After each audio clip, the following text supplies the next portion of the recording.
एक गांव में एक बुढ़िया थी। उसके 7 बेटे और एक बेटी थी। बेटी की शादी हो चुकी थी। जब भी उसके बेटे की शादी होती, फेरों के समय एक नाग आता और उसके बेटे को डस लेता था। बेटा वही खत्म हो जाता और बहू विधवा। इस तरह उसके 6 बेटे मर गए। 7वें की शादी होनी बाकी थी। इस तरह अपने बेटों के मर जाने के दुख से बुढ़िया रो रो के अंधी हो गई थी। भाई दूज आने को हुई तो भाई ने कहा कि मैं बहन से तिलक कराने जाऊंगा। माँ ने कहा ठीक है। उधर जब बहन को पता चला कि उसका भाई आ रहा है तो वह खुशी से पागल होकर पड़ोसन के गई और पूछने लगी कि जब बहुत प्यारा भाई घर आए तो क्या बनाना चाहिए। पड़ोसन उसकी खुशी को देखकर जल भुन गई और कह दिया कि दूध से रसोई लेप, घी में चावल पका। बहन ने ऐसा ही किया। उधर भाई जब बहन के घर जा रहा था तो उसे रास्ते में सांप मिला। सांप उसे डसने को हुआ। भाई बोला तुम मुझे क्यों डस रहे हो। सांप बोला मैं तुम्हारा काल हूँ और मुझे तुमको डसना है। भाई बोला मेरी बहन मेरा इंतजार कर रही है, मैं जब तिलक करा के वापस लौटूंगा तब तुम मुझे डस लेना। सांप ने कहा भला आज तक कोई अपनी मौत के लिए लौट के आया है जो तुम आओगे। भाई ने कहा अगर तुझे यकीन नहीं है तो तू मेरे झोले में बैठ जा, जब मैं अपनी बहन के तिलक कर लूं तब तू मुझे डस लेना। सांप ने ऐसा ही किया। भाई बहन के घर पहुंच गया। दोनों बड़े खुश हुए। भाई बोला बहन जल्दी से खाना दे, बड़ी भूख लगी है। बहन क्या करे, अन्न तो दूध की रसोई सूखे, नहीं घी में चावल पके। भाई ने पूछा बहन इतनी देर क्यों लग रही है, तू क्या पका रही है। तब बहन ने बताया कि ऐसे ऐसे किया है। भाई बोला पगली, कहीं घी में भी चावल पके हैं या दूध से कोई रसोई लीपे है। गोबर से रसोई लीप, दूध में चावल पका। बहन ने ऐसा ही किया। खाना खा के भाई को बहुत जोर नींद आने लगी। इतने में बहन के बच्चे आ गए। बोले मामा मामा हमारे लिए क्या लाए हो। भाई बोला मैं तो कुछ नहीं लाया। बच्चों ने वह झोला ले लिया जिसमें सांप था। जैसे ही उसे खोला उसमें से हीरे का हार निकला। बहन ने कहा भैया तूने बताया नहीं कि तू मेरे लिए इतना सुंदर हार लाए हो। भाई बोला बहना तुझे पसंद है तो तू ले ले, मुझे हार का क्या करना। अगले दिन भाई बोला अब मुझे जाना है, मेरे लिए खाना रख दे। बहन ने उसके लिए लड्डू बना के एक डब्बे में रख के दे दिए। भाई कुछ दूर जाकर थक कर एक पेड़ के नीचे सो गया। उधर बहन के जब बच्चों को जब भूख लगी तो माँ से कहा कि खाना दे दो। माँ ने कहा खाना अभी बनने में देर है। तो बच्चे बोले कि मामा को जो रखा है वही दे दो। तो वह बोली कि लड्डू बनाने के लिए बाजरा पीसा था, वही बचा पड़ा है चक्की में, जाकर खा लो। बच्चों ने देखा कि चक्की में तो सांप की हड्डियां पड़ी है। यही बात माँ को आकर बताई तो वह बावड़ी सी होकर भाई के पीछे भागी। रास्ते भर लोगों से पूछती कि किसी ने मेरा गैल बाटोई देखा, किसी ने मेरा बावड़ा सा भाई देखा। तब एक ने बताया कि कोई लेटा तो है पेड़ के नीचे, देख ले वही तो नहीं। भागी भागी पेड़ के नीचे पहुंची, अपने भाई को नींद से उठाया। भैया भैया कहीं तूने मेरे लड्डू तो नहीं खाए। भाई बोला ये ले तेरे लड्डू। नहीं खाए मैंने, ले दे के लड्डू ही तो दिए थे। उसके भी पीछे पीछे आ गई। बहन बोली नहीं भाई, तू झूठ बोल रहा है, जरूर तूने खाया है, अब तो मैं तेरे साथ चलूंगी। भाई बोला तू न मान रही है तो चल फिर। चलते चलते बहन को प्यास लगती है। वह भाई को कहती है कि मुझे पानी पीना है। भाई बोला अब मैं यहाँ तेरे लिए पानी कहाँ से लाऊं, देख दूर कहीं चील उड़ रही हैं, चली जा वहां शायद तुझे पानी मिल जाए।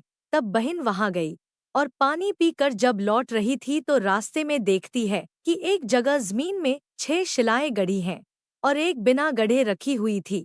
उसने एक बुढ़िया से पूछा कि ये शिलाएं कैसी हैं। उस बुढ़िया ने बताया कि एक बुढ़िया है, उसके 7 बेटे थे। 6 बेटे तो शादी के मंडप में ही मर चुके हैं, तो उनके नाम की ये शिलाएं जमीन में गड़ी हैं। अभी 7वें की शादी होनी बाकी है। जब उसकी शादी होगी तो वह भी मंडप में ही मर जाएगा, तब यह 7वीं शिला भी जमीन में गड़ जाएगी। यह सुनकर बहन समझ गई ये शिलाएं किसी और की नहीं बल्कि उसके भाइयों के नाम की हैं। उसने उस बुढ़िया से अपने सातवें भाई को बचाने का उपाय पूछा। बुढ़िया ने उसे बतला दिया कि वह अपने सातवें भाई को कैसे बचा सकती है। सब जानकर वह वहां से अपने बॉल खुले करके पागलों की तरह अपने भाई को गालियां देती हुई चली। भाई के पास आकर बोलने लगी, तू तो जलेगा, कुटेगा, मरेगा। भाई उसके ऐसे व्यवहार को देखकर चौंक गया, पर उसे कुछ समझ नहीं आया। इसी तरह दोनों भाई बहन माँ के घर पहुँच गए। थोड़े समय के बाद भाई के लिए सगाई आने लगी। उसकी शादी तय हो गई। जब भाई को सेहरा पहनाने लगे तो वह बोली, इसको क्यों सेहरा बंधेगा? सहारा तो मैं पहनूंगी, ये तो जलेगा, मरेगा। सब लोगों ने परेशान होकर सेहरा बहन को दे दिया। बहन ने देखा उसमें कलंगी की जगह सांप का बच्चा था। बहन ने उसे निकाल के फेंक दिया। अब जब भाई घोड़ी चढ़ने लगा तो बहन फिर बोली, ये घोड़ी पर क्यों चढ़ेगा? घोड़ी पर तो मैं बैठूंगी, ये तो जलेगा, मरेगा। इसकी लाश को चील कौवे खाएंगे। सब लोग बहुत परेशान, सबने उसे घोड़ी पर भी चढ़ने दिया। अब जब बारात चलने को हुई तब बहन बोली, ये क्यों दरवाजे से निकलेगा? ये तो पीछे के रास्ते से जाएगा। दरवाजे से तो मैं निकलूंगी। जब वह दरवाजे के नीचे से जा रही थी तो दरवाजा अचानक गिरने लगा। बहन ने एक ईंट उठाकर अपनी चुनरी में रख ली। दरवाजा वही की वही रुक गया। सब लोगों को बड़ा अचंभा हुआ। रास्ते में एक जगह बारात रुकी तो भाई को पीपल के पेड़ के नीचे खड़ा कर दिया। बहन कहने लगी, ये क्यों छांव में खड़ा होगा? ये तो धूप में खड़ा होगा, छांव में तो मैं खड़ी होगी। जैसे ही वह पेड़ के नीचे खड़ी हुई, पेड़ गिरने लगा। बहन ने एक पत्ता तोड़कर अपनी चुनरी में रख लिया।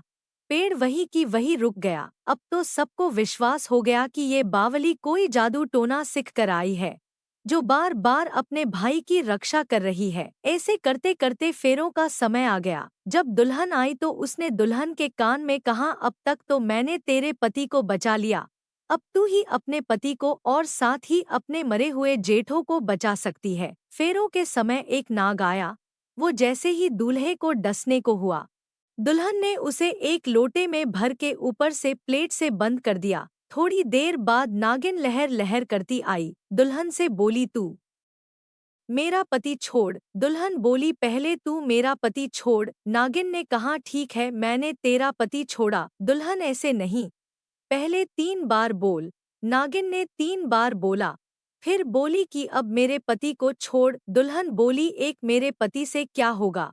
हंसने बोलने के लिए जेठ भी तो होना चाहिए, एक जेठ भी छोड़। नागिन ने जेठ के भी प्राण दे दिए। फिर दुल्हन ने कहा, एक जेठ से लड़ाई हो गई तो एक और जेठ छोड़, वो विदेश चला गया तो तीसरा जेठ भी छोड़। इस तरह एक एक करके दुल्हन ने अपने 6 जेठ जीवित करा लिए। उधर रो रो के बुढ़िया का बुरा हाल था कि अब तो मेरा 7वां बेटा भी बाकी बेटों की तरह मर जाएगा। गांव वालों ने उसे बताया कि उसके 7 बेटा और बहुएं आ रही है तो बुढ़िया बोली, अगर यह बात सच हो तो मेरी आंखों की रोशनी वापस आ जाए और मेरे सीने से दूध की धार बहने लगे। ऐसा ही हुआ। अपने सारे बहू बेटों को देखकर वह बहुत खुश हुई। बोली, यह सब तो मेरी बावली का किया है, कहाँ है मेरी बेटी? सब बहन को ढूंढने लगे। देखा तो वह भूसे की कोठरी में सो रही थी। जब उसे पता चला कि उसका भाई सही सलामत है तो वह अपने घर को चली। उसके पीछे पीछे सारी लक्ष्मी भी जाने लगी। बुढ़िया ने कहा, बेटी, पीछे मुड़ के देख, तू सारी लक्ष्मी ले जाएगी तो तेरे भाई भाभी क्या खाएंगे? तब बहन ने पीछे मुड़ के देखा और कहा, जो माँ ने अपने हाथों से दिया वह मेरे साथ चल, बाद बाकी का भाई भाभी के पास रह। इस तरह एक बहन ने अपने भाई की रक्षा की।